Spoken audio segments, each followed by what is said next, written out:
Сайн бацгаана уу сонсогч та бүхэнд энэ өдрийн мэндийг хүргэе. За өнөөдрөөс эхлэн 417 нэвтрүүлэг дээр шинэ болон нэмэгдсэн буух чөтгөртэй таарсан хүмүүсийн явдлуудаас та бүхэнд хүргэх болно. Өнөөдөр та бүхэндээ хайртыг минь оршуулсан газар намайг нутаглуулаарай гэдэг төвхийг хүргэнэ.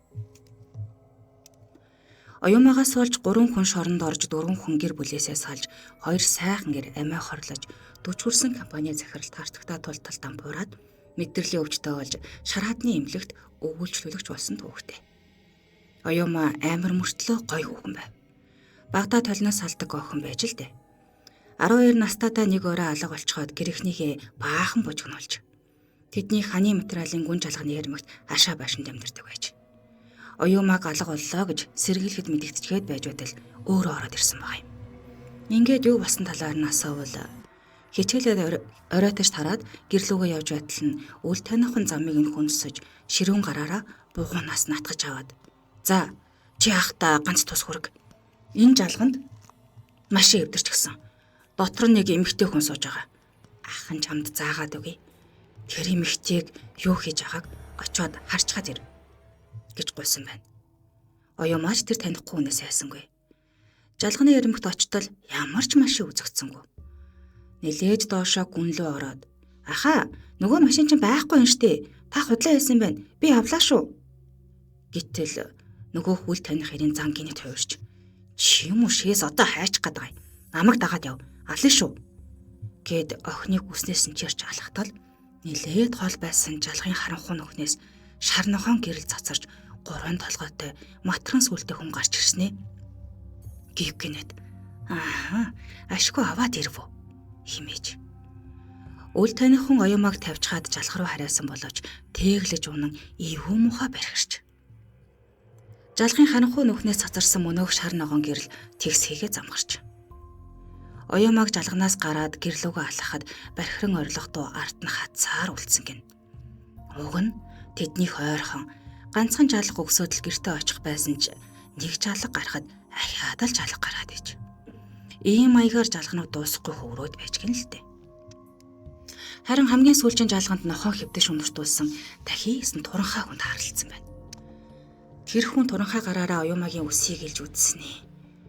Ийм харахгүй шөнө ийм хөргөө охинд явж яадаг. Би өхөөгүй ах нэ гэхэд нь оюумагийн дотор бал хийгээд л явж гаж. Яг тэгэхэд л юунаас ч мочиргүй хайж толгойтой үсээ арцаатал муухай ойрлон хар ирчээрээ гүтэл гэр нь уртхан талд нь харагдаж байсан гэдэг. Охин болсон явдлыг үнэн мөнөөр нь ярьсны эцэст эцэг их нь гал зурх шахсан баг юм. Хорооноос ирсэн 2 цагтаа охины яриаг сонсоод жалга руу гарч идэн тусахтал Орос цэргийн хөөнтэй хүрэмтээ 40 насны ир өрөөс нь нүдэн бүлтрээд духан дээр нь алтад үлдчихсэн. Амаа байдгаар ангаачихсан. Зүүн хөлнөөс нь ямар нэгэн хүчрхэг сарватай амтан атгын чиний том мах хүү татаад авчихсан нь өмдтөөгөө барьцалтаад хүлдчихсэн хэвдэж байхыг олсон байна. Цагтаа нар охиныг хүчрхээсэн байж болцсошгүй хэмээн биетэн үслэгээсэн боловч сэжигтэй зүйл мэдэгцэнгүй. Ингээд маргааш нь эцэг их нь оюумааг сэтгэл мэдрэлийн эмнэлэгт үзүүлж эрүүл хэвийн гэсэн онц гарсны дараа буцах замдаа гандангийн том толгойл ам нарын нэгнийхээр орсон байна. Төвдөж 9 жил амьдарсан хүний махан борцоор галзуу өвчнийг идгээдэг эм найруулж нэрт гарсан өвгөн лам болсон явдлыг сонсоод эрэх татаж үзснэ. Охинтой чинь өнгөний дэв таарлцсан байна. Орой өдөш ганцаараа гин битгий явал гэсэн байна. Энэ цагаас хойш оюумааг эцэг их нь Зона нэртэй ротвейлер нохотой цуг хооллож ундалж өсгсөн байна. Оюумаа 19-т хүрч ТС-ийн ойдлын инженери ангийн 1-р курс сургуульд сурч байхдаа найз нөхдийн шаардлагаар Зоноогоо нохой зодооны тэмцээнд оруулсан нь үнэн чанаасаа өөр таагцахад хүргэсэн байна. Динго нэртэй булдаг нохоо Зоногийн багалцуурыг 4 хураг газар тастаж хайсан тэр түүхийг оюумаа 25 нас хүртлээр ганц удаач дурссангүй.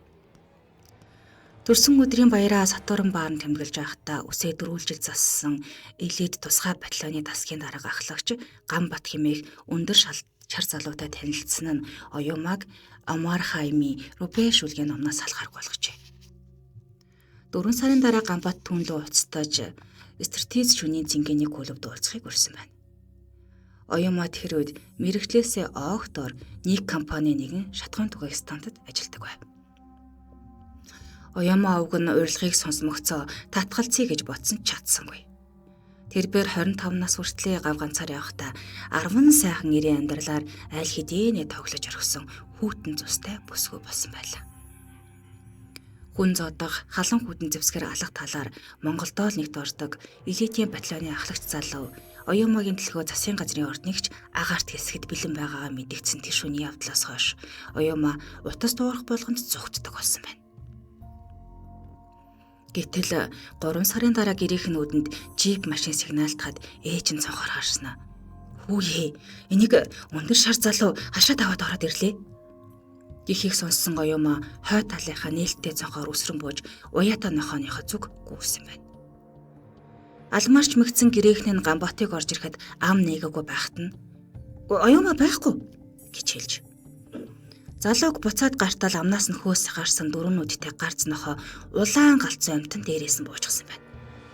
Гэтэл Ганбат урт түрээтэй уртаа хатуулагтай төмөртэй гутлаараа хид өшгөлөөд л мөнөх нохоог нөхөө ертөнц рүү илгээжж.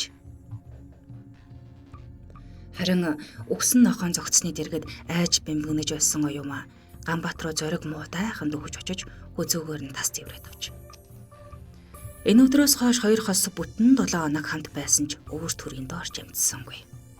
Гэхдээ л Генесийн номонд бичигдэхээр удаан зууралдаж тас тэврэлдэн сууцгаадаг байсан бөгөөд Оюумагаас нэг л сонин заарын үнэр нэвт хангалдаг байсныг Ганбат хочонд урсан ярьдаг байв. Бүсгүй түүнд яг 3 хоногийн дараа онгон бие өгнө гэж амласан хугацаанаас дөнгөж 1 цаг 12 минут 30 секунд өнгөрч хахад элитийн тусгай батальоныг Казахстанд болсон Шанхай 5 орны хээрийн сургуульд оролцуулах шийдвэр гарч Ганбат Казахстан яваад өгсөн байна.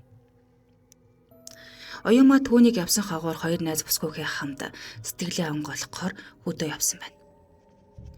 Ингээд ихсэл машинтай залуус мойлтын ам хэмээх хат асгатай газар хурд хэтрүүлж аваад өрөөс нь дугуйгаараа хатан дээгүүр харайлах газарт буухдаа жолоогоо буруу мушигтнаас 3-д хөрвөөгд чулуун мөргөн нам зогсжээ.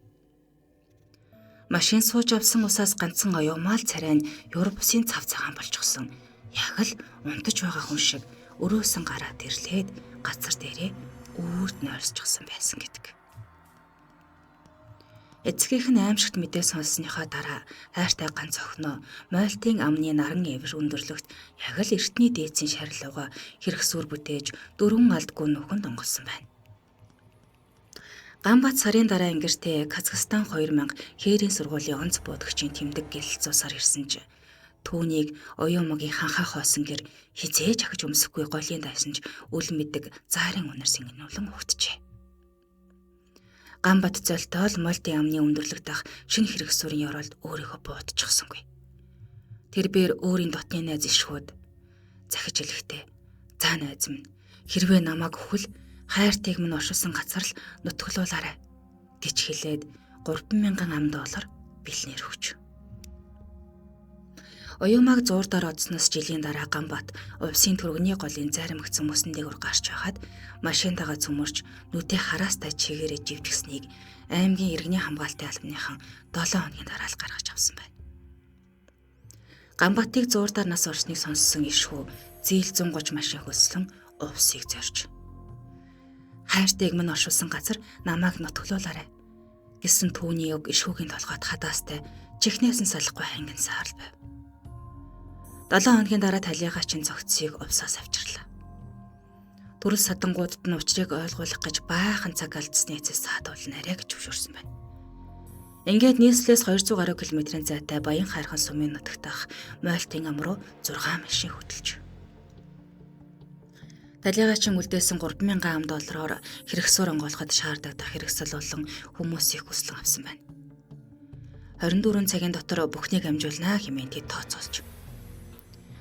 Дэндүү гой хүүхэн гэгдэж явсан Оюумагийн цогцыг онгойлсон мойлтын амны гуниг даасан хүндийд үчийн бүрийг хэрэлтэд үрч ирлээ.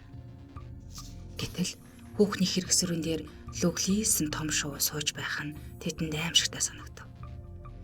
Яг энэ мөчөд Ганбат Ганбаатын зогцсны хүүхний хэрэгсүрийн хажууд оршуулах нь аюултай ч юм шиг санагдаад явж байгаа ч л дээ.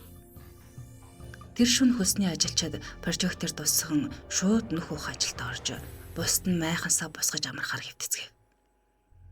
Гэтэл шүн дундын үед нэг ажилчин майхан луг гарч идэн тусгаснаа их ачин хоолоогоор иш хөг дуудаж гин. Цөмөл ямар нэгэн шалтгаанаар нойрон хүрэхгүй тух муута хөрөөж хөвтөж байсан тул яасан ийсэн гэцгээгээд өндийж зөөвөр ингэрласаалаа. Ажилчин залуу "Гүй сая бидний нөхөө огож атал нөхний хэрэмг дээр гинэт цав цагаан хувцастай хүүхэн хүлээ ачаа сууж байсан. Юу яриад байгаа юм бэ? Юу хүн бэ?" гэтэл "Хурдан ухарцгаа. Ганбат хаан байна. Би түүнийг зөндөө хүлээлээ" гэж хэлчихэд босоо явчихсан. "Та нар дээр ирсэнгүй юу?" гэж асуусан байна. Галзуу солиотой гэмээр энэ үгийг сонсоод цөм сандран өмөлдөж.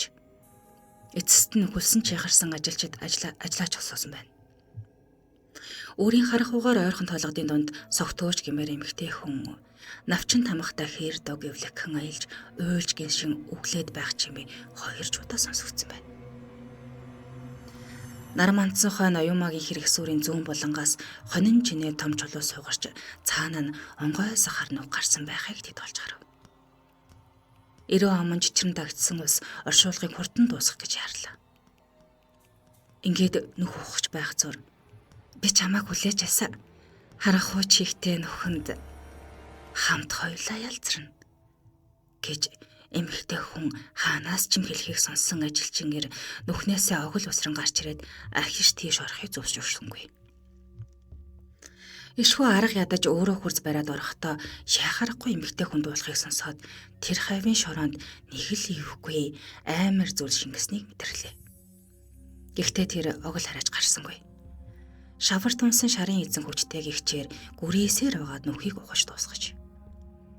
Ингээд цогцыг доор тавьсны дараа нүхийг шороогоор буулж өхөр чулуунуудыг далд ортол нь газар суулган боллоо. Аимшигт оршуулга саялны гэрээслийн дагуу дуусжээ. Машин суусан хүмүүс эргэж харалгүй тэндээсээ хөдөлцөв. Энэ үд ишхүү өчнөө олон хоног хүлээсэн хөхтөл одоо найзынхаа цогцыг тэрэн унсаж байгаа ах та гэж яхаад ч юм бодсон гэдэг. Маргааш нь нутгийн хүмүүс шинэ хэрэгсүүр дээрх өхөр чулуунуудыг нэг нь ховгорж онгоосон хар нүг гарсныг олж харсан байна. Ишхүү мойлтын аманд болсон явдлыг нэг нь сайн гэгдэх ламаар үзүүлэхэд салахын аргагүй 2 хос байсан байна. Уг нь тэр хоёрыг нэг нөхөнд цуг нутглуулах ёстой байсан юм. Тус-тусд нь онгосон учир хилэнцэн дуусаагүй цогцос хэрэгсүүрийн чулууг түлхээд гарч ирсэн байна. Одоо хойлоо цуг болсон учир ахаа зовлон өдөөхгүй. Очиж чулууг нь зас. Харин үүнээс хойш үр удамда ийм гэрээс битгий үлдээж вэ. Насан туршдаа цуг байхаар заяагдсан усын цогцос ялзарч яс болсон ч гэсэн газрын хөрс нэвтэлтэн бие биерүүгээ тэмүүлдэг юм даа хэмээн айлцсан байна. Ойр дотн байсан усыг нэг дор нутглууллаа гэж хүмүүс их ярьдаг. Энэ нь тийм ч зүг болох юм биш юм шиг санагдана. Энэ явдлаас хойш мойлтын аминд айл нутгалахаа болсон бөгөөд наран ивэр өндөрлөгтөн онгорхоо нөхдөд 2 ихэр хэрэгсүр одоо хүртэл байсаар байна. За баярлалаа. Энд хүргээд өнөөдрийнхөө түүхийг өндөрлөе. Дараагийнхаа сүнснийхээ түүхээр иргэн баяртайгаар уулзцаая.